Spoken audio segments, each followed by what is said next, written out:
Pada hari ini saya berbicara mengenai darah, yaitu darah Yesus dicurahkan untuk keselamatan kita, untuk penebusan kita, untuk melayakkan kita berdoa kepada Tuhan, untuk menyucikan kita, untuk melindungi kita.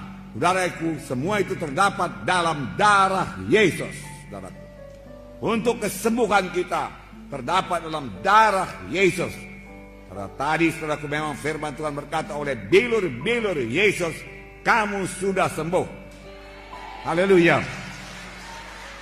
Dan kita tahu pasti saudaraku, bilur Yesus tidak bisa dipisahkan dengan darah Yesus. Pada waktu itu dicambuk saudaraku, saudara dia berbilur-bilur dan darah mengalir saudaraku. Nanti saya terangkan lebih jelas saudaraku. Kamu ditebus bukan dengan emas dan perak, tapi kamu ditebus dengan darah yang mahal, darah anak domba yang tidak bercacat celah, yaitu darah Yesus. Saudara. Saya harap saudara semua pada hari ini memiliki darah Yesus dan mulai menerapkan darah Yesus dalam hidup saudara. Banyak juga anak Tuhan tidak menerapkan darah Yesus, tidak memakai darah Yesus, tidak memanfaatkan darah Yesus dalam hidupnya. Saudaraku, sayang sekali. Terus terang saya katakan kepada saudara, tiap hari saya mohon darah Yesus bagi saya, bagi istri saya, bagi anak-anak saya semua, satu persatu saya sebut namanya, supaya dibungkus oleh darah Yesus, dilindungi oleh darah Yesus, dan si jahat tidak bisa menjamah dia.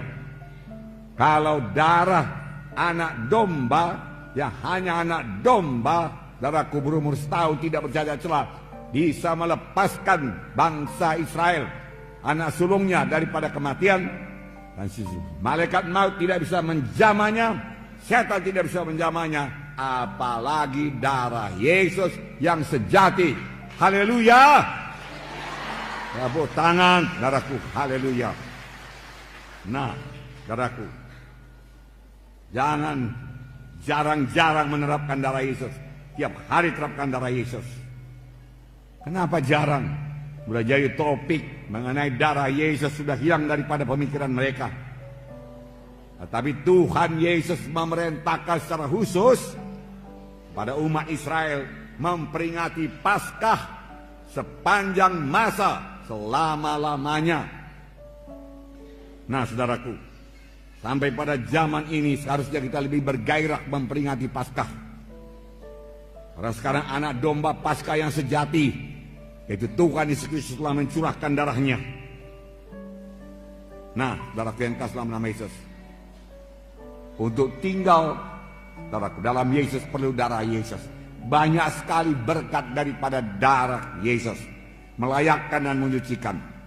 Oleh sebab itu tiap-tiap hari saya mohon darah Yesus, saya ulangi lagi saudaraku, dalam kehidupan saya dan keluarga saya. Dan ini membawa berkat yang besar bagi keluarga kami, perlindungan Tuhan yang teguh, jika setan tidak berkuasa menjamah kami. Dengan darah Yesus kita bisa bersekutu intim dengan Tuhan. Dengan darah Yesus kita disucikan, dan kita dapat masuk hadirat Tuhan. Ku masuk ruang Maha Kudus dengan bersalut darah Yesus.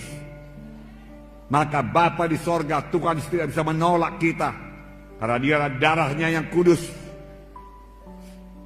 Saya tidak kudus, tetapi darah Yesus mengkuduskan saya, saudaraku.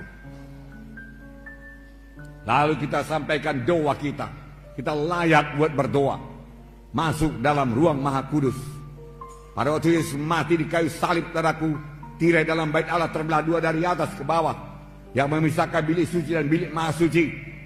Bisa masuk bilik Maha Suci, bertemu dengan Allah Bapa dengan bersalut oleh darah Yesus. Jalan lain tidak ada.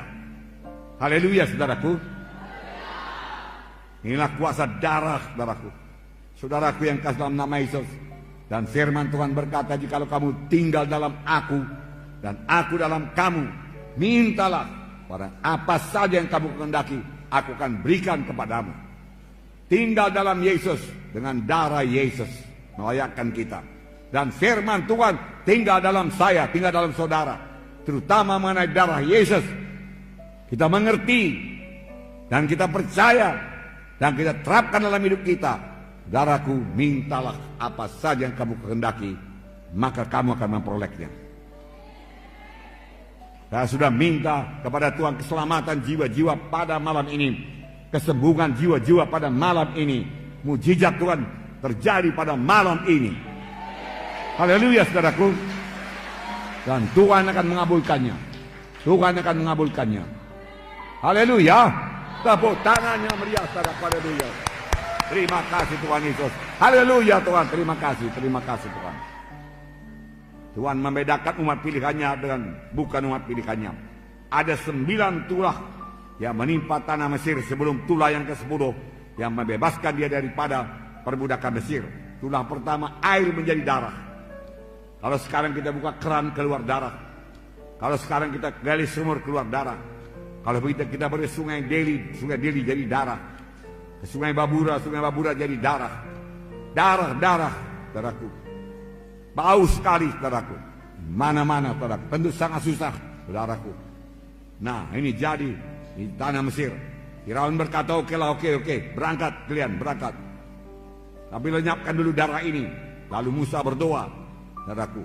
Berubah kembali jadi air. Datang tulah kedua, yaitu katak memenuhi tanah Mesir. Katak memenuhi tanah Mesir, bukan ulat bulu ya. Katak, di mana-mana katak, tempat tidur katak. Saudara buka peti es, katak, saudaraku. Saudara angkat, saudaraku, tudung saji, melihat makanan, dalamnya ada katak, saudaraku. Saudara mau tidur, ada katak, saudaraku. Katak di mana-mana, saudaraku. Di ruang tamu ada katak, saudaraku. Katak. Firaun berkata, berangkat. Ya, bebaskan dari katak ini. Katak mati semua, saudaraku. Bau busuk memenuhi tanah Mesir. Itulah ketiga nyamuk yang sangat banyak, bahkan debu menjadi nyamuk di tanah Mesir. Firaun masih meraskan hatinya. Tulah keempat lalat tikat. Tulah kelima penyakit sampar pada ternak. Firaun meraskan hatinya, tidak bisa pergi. Tulah keenam bisul, saudaraku. Bisul. Dokter-dokter juga kena bisul, saudaraku. Semua kena bisul, saudaraku. Bisul di mana-mana. Wah, luar biasa, saudaraku. Saya belum pernah melihat yang seperti ini, saudaraku. Juga tidak bisa bebas. Tulah ke-7 hujan es. Tulah ke-8 belalang. Tulah ke-9 seluruh Mesir gelap gulita. Gelap gulita. Tangan tidak bisa dilihat, saudaraku. Begitu gelap gulita, saudaraku. Tibalah tulah yang ke-10 yang membebaskan bangsa Israel, yaitu kematian anak sulung dari manusia dan binatang. Tuhan menyuruh malaikat maut menjalari seluruh tanah Mesir. Di mana saja rumah, di mana tidak ada tanda darah, saudaraku, saudara, ada kematian. Apakah Tuhan tidak bisa membedakan yang mana bangsa Israel, mana bangsa pilihannya dan bangsa Mesir? Tentu saja bisa. Tuhan kenal semuanya. Tapi mengapa Tuhan menyuruh sembelih domba Paskah? Karena Tuhan mau mengajarkan satu prinsip keselamatan, saudaraku. Prinsip kebebasan daripada kematian. Prinsip untuk beroleh hidup yang kekal, yaitu melalui darah. Diajarkannya kepada bangsa pilihannya melalui darah anak domba. Dia mau mengajarkan penebusan hanya oleh darah, keselamatan hanya oleh darah, kehidupan hanya oleh darah. Darah anak domba, saudaraku. Nah, saudaraku, Tuhan memberikan perintah khusus, dan sepanjang mereka mentaatinya, mereka bebas daripada kematian. Yang menentukan hidup atau mati, darah anak domba. Haleluya. Sampai sekarang yang menentukan keselamatan saudara ialah darah anak domba Allah yang sejati, yaitu darah Yesus.